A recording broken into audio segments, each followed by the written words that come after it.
एथर समस्त भत्ता हिताधिकारी मिल 3000 टंका। आपण जानिछंती एबे केवल 80 वर्ष ऊर्ध्व वृद्ध मानक मिलूँ 3000 भत्ता।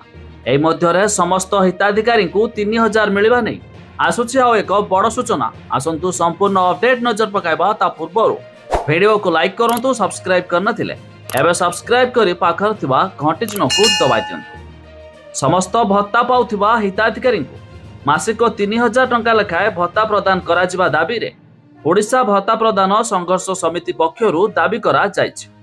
तबे दारिंगबाड़ी ठारे विराट सभा और शोभायात्रा माध्यम प्रतिवाद करा जिबा सह ब्लॉक कार्यालय को विक्षोभकारी माने घेरिथिले।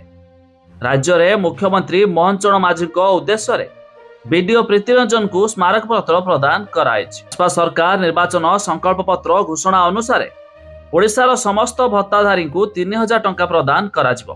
किंतु निर्वाचन सरिला भाजपा सरकार गठन कला, किंतु भत्ता वृद्धि क्षेत्र में अहेतुक अवहेला को दृढ़ समालोचना करथिले।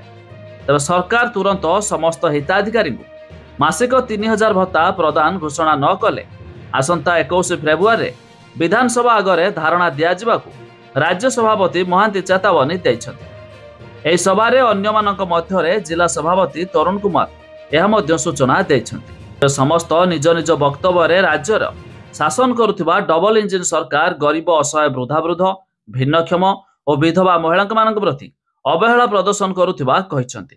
तबे से कहिसन्ति एबे समस्त भत्ता हिताधिकारी को 3000 टंका लेखाए भत्ता मध्य प्रदान करा जाऊ।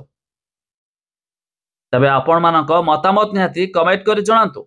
जो माने भी भत्ता पाउछन्ति समस्त को 3000 टंका प्रदान कले भलो हेबो कि नाही।